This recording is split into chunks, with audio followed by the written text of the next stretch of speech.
係講網友。咁呢個世界上咧有好多現象就擺咗喺度，咁大家都睇到喎，但係咧就冇將佢 connect 埋一齊。我係睇到乜嘢咧？呢個係美國同中國而家初步嚟講係對台海嘅問題有降溫嘅跡象。咁究竟係唔係真係可以達到一個降溫 de-escalation， 就要睇習近平同 Donald Trump 啦。但係暫時就係咁樣呢個。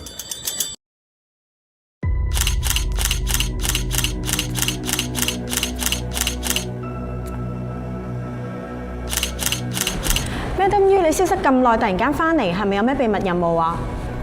私人事要處理嘅啫，唔使大驚小怪。我哋收到風，你講大話。聽講阿 Min 姐根本就唔係你嘅養女，你望落似佢家姐多啲喎，點解釋啊？查新聞呢係要講膽識，但係都要有眼光。點解我 keep 得咁好？今次去韓國就係為咗補貨呢隻 Hankook Life Longevity Complex。NMN 每日2粒 NAD+ 激增，仲有白藜蘆醇、亞精胺同 TMG， 為身體打造長期健康基礎。咁神奇，邊度有得買啊？香港似貓貓網上店同實體店都有售㗎。想同我一樣青春常駐？快啲行動啦！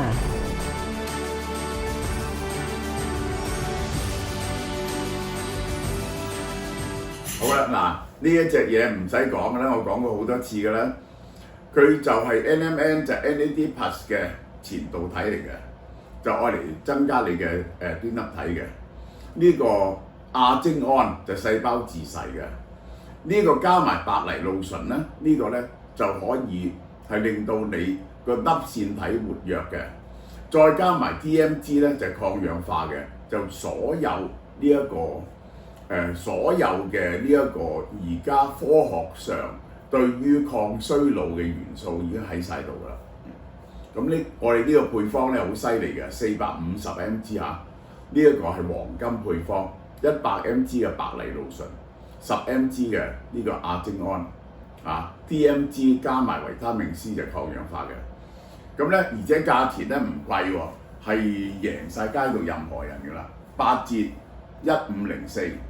7折1316食2個月600蚊，而家咧送一少少嘢俾大家，414蚊。呢個手臂式嘅電子血壓計一個，加2個按摩貼，呢個就係。好啦，嗱我哋睇下台海出現咩跡象先。第一部分，台海局勢降溫，3大觀察，非常罕見嘅現象。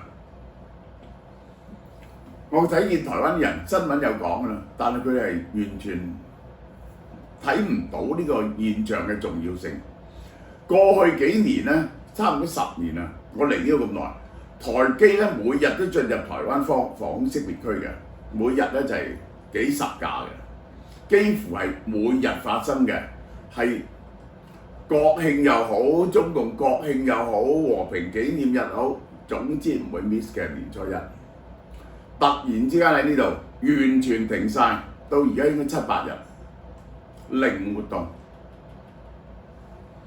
完全冇軍機活動。呢個咧係軍事施壓節奏嘅人為嘅暫停，突然之間 call 停咗。嗱，軍艦咧就有啲持續嘅，但係軍艦冇軍機咁危險㗎嘛，呢個就係咁呢個持續咗成7、8年嘅嘢，忽然之間停頓咗。係一個非常 exceptional 嘅 situation， 係點樣共產黨咧都唔肯停嘅，因為咧佢覺得如果而家停咗呢樣嘢咧，就即係過去嗰啲施壓咧就係冇咗用。原來你會停嘅，咁以前嚇咗我咁耐，咁樣咪歸零咯。所以佢點都唔肯停啊，喺呢度停咗。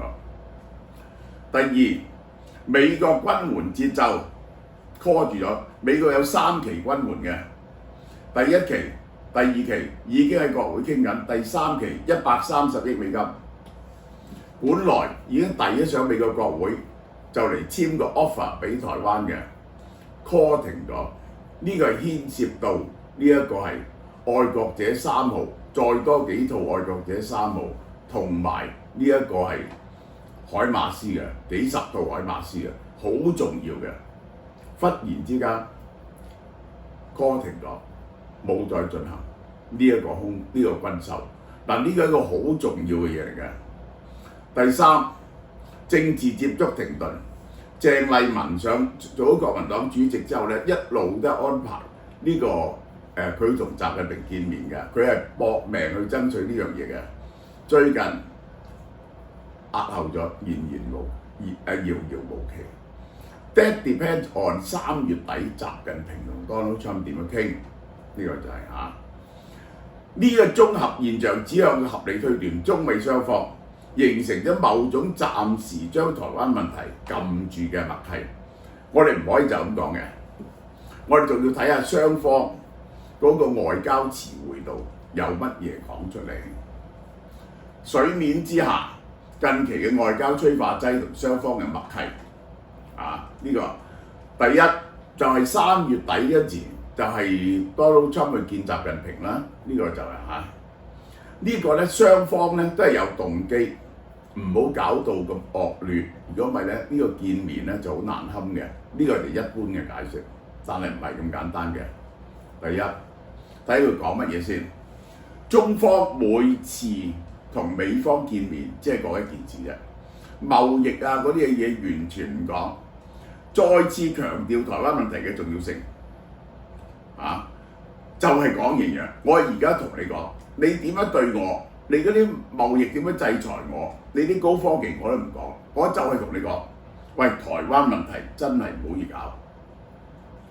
呢個係 overall 嘅最重要嘅因素，當面離停嘅因素，劃定不可妥協嘅紅線，為任何談判設定底線條件。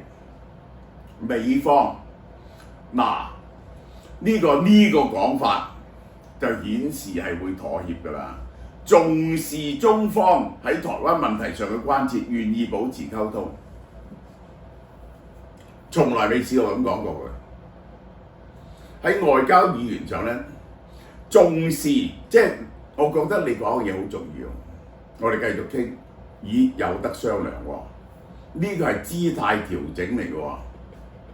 已經透出明確嘅降溫信號，建立暫時大家唔好惹事喎，呢個嘅短期共識。好啦，點解我哋要睇下？當你整一個假説，雙方會就台灣問題降溫呢？我就問下點解需要呢場降溫？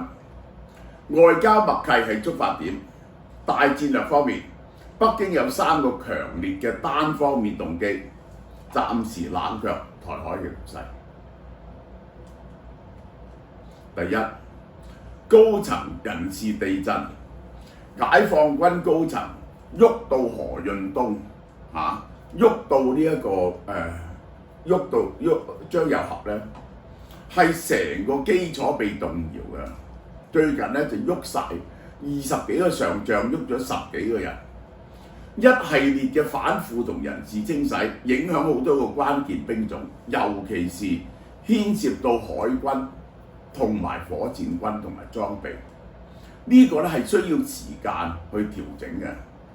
整頓無可避免對軍隊指揮體系整體作戰產生負面影響。佢係有2個地方產生影響。第一，你全部係新人嗰陣時咧，佢唔熟悉嘅業務嘅，咁佢學習嘅業務，學習翻啲下屬個指揮 command chain 都需要時間嘅去 pick up。第二，你既然係懷疑係好多貪腐嘅話，係咪要 check 過晒啲武器啊？呢個係，咁呢個又要時間整頓。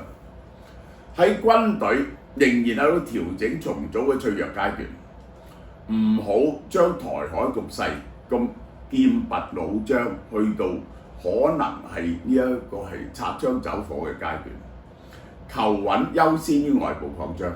嗱，呢個係第一個理由，需要時間。第二個理由，過去中國準備咗10幾20年，對美國傳統嘅形式就叫做區域反介入、區域拒止。佢覺得打台灣嗰時唔俾美軍駛近台海，用東風導彈恐嚇佢然後就阻止呢一個美軍去干預台海嘅局勢。喂，呢個模式係操練咗10幾年嘅，佢認為可以做得到嘅，而家忽然之間轉咗個打法。我都話我留意呢個打法係過去2-3年成熟嘅，係今次喺伊朗戰爭完全成熟。美國用咗一種更加分散、更加靈活嘅作戰，分散式佈置、遠程打擊、隱形點穴式打擊，全隱形，忽然之間打中你啲關節要點。喂，呢一種嘅打法喺伊朗呢種打法咧，係令人震驚嘅，牽涉到極大嘅 AI 整合同埋隱形匿蹤所有嘢嘅表現，成個打法唔同咗。呢個中國要研究清楚拆解呢個美國呢種新戰略，係有把握應付先至可以喺台海喐手嘅。北京需要時間重新設計針對美國新戰術嘅應對方法，一路仲喺舊戰術嗰度，去到呢2次發現不能忽視，捉馬到羅。即係舉個例，可以捉馬到羅，即係等於你打台灣，你嗰個指揮中心可以一夜之間俾佢斬首啦，係咪？你唔拆解呢樣嘢，你點樣去打台灣呢？呢個係第三，科技競爭嘅黃金時間窗口。中國已經將人工智能、半導體產業係全國最優先嘅嘢。面對美國嘅科技封鎖，佢發現自己有能力追翻上嚟，由 DeepSeek 開始喺度發力做緊。一定要發展到本島嘅科技實力，縮小關鍵技術嘅差距喺呢方面，然後先有把握對付美國嘅。咁需要幾年，佢覺得用全國舉國體制嚟到對付你咧，佢就會追近咗，就唔再咁驚美國，避免過早攤牌，遲早進入高風險嘅軍事衝突，會觸發全面制裁。咁個科技咧就升唔到級咯，呢個就係一場為咗爭取時間嘅戰略。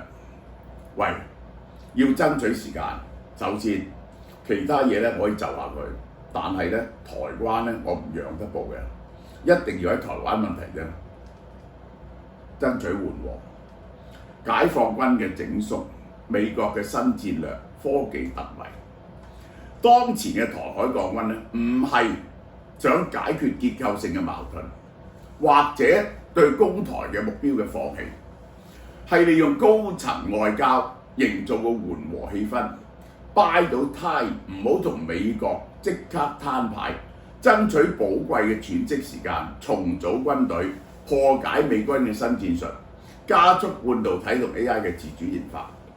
呢個由深層結構性弱點推動嘅戰術上撤退。台海嘅平靜係為咗喺一段時間長期競爭嗰度，希望能夠獲得優勢。好啦，喺美國嚟講，美國點解又肯呢？全面經濟對抗嘅成本已經逼近華盛頓承受嘅極限。呢個打關稅戰打到2次，100幾個%、200幾個%，美國發覺自己承受唔到，結果自己揾條樓梯落翻嚟。你發覺完全切斷中國嗰個供應鏈咧，係會令到通脹咧好犀利嘅。呢一招咧，結果自己縮翻落嚟。第二次硬碰，中國喺稀土資源上面佔咗主要地位，貿易衝突立即帶嚟個供應鏈衝擊咧，甚至汽車都要停做，因為冇咗嗰啲永動詞，國防嘅準備都唔夠。美國係要爭取時間，用1-2年建立個稀土嘅供應鏈，以後就唔會俾中國鏈住條頸啦。好啦，交易式外交思維，於是咧 Donald Trump 就講，暫時降低個摩擦。第一，要顧及國內嘅政治周期，美國中期選舉，要喺中國身上攞到啲着數翻嚟，增購美國農產品同埋 LNG 同埋石油，顯示出外交嘅勝利。呢、個就係仲有而家佢好唔得閒，全球地緣政治嘅頻寬已經飽和啦。第一，中東局勢好緊張，仲要打5個月，你唔得閒搞中國，最好就係降溫。第二，呢、個佢而家整咗個美洲之盾，好明顯下一步就對古巴噶啦，一定要古巴投降。古巴最近嗰啲電網不停停電，古巴成套體系就係陷入崩潰，個政府咧可能崩潰。喺1-2個月內咧，古巴可能陷入海地咁嘅狀況不可管治嘅狀況。喺咁多線嘅背景之下咧，短期同中國爆發重大衝突咧，唔係理想選擇。目前嘅降溫係避免雙線作戰嘅戰略調整。呢個就係美國嘅立場，呢個就係表面降溫係有限制嘅，根本雙方完全唔互信。雖然雙方具備短期降溫嘅強烈動機，但係長期和平咧係冇辦法達成嘅。中美喺台灣問題上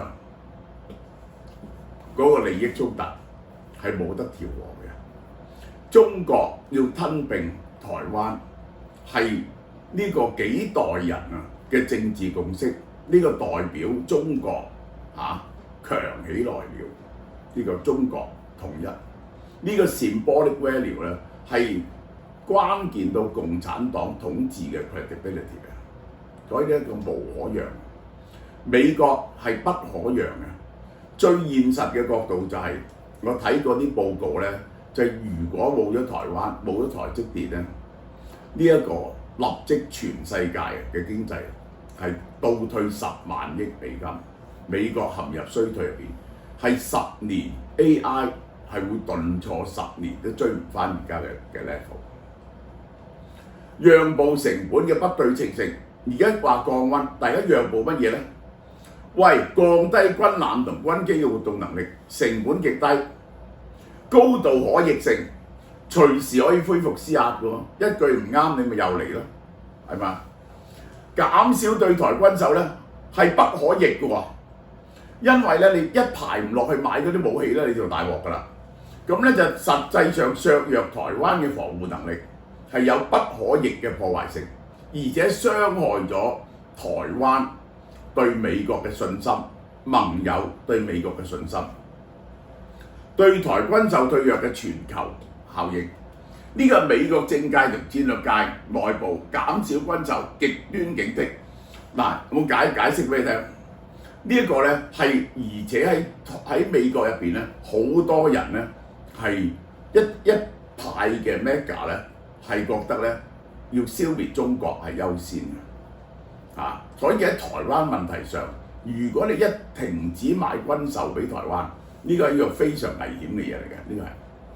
呢個咧係徹底動搖咗亞太盟友對美國安全嘅信心，改變東亞安全格局，嚴重威脅全球半導體嘅安全，嚴重威脅呢個供應鏈，而且啲盟友再唔信任你。美國國內 mega 派如果唔係賣軍售俾台灣咧，係會分裂嘅，咁嚴重嘅喎，呢個係領導人會冇辦法突破嘅結構性樽頸。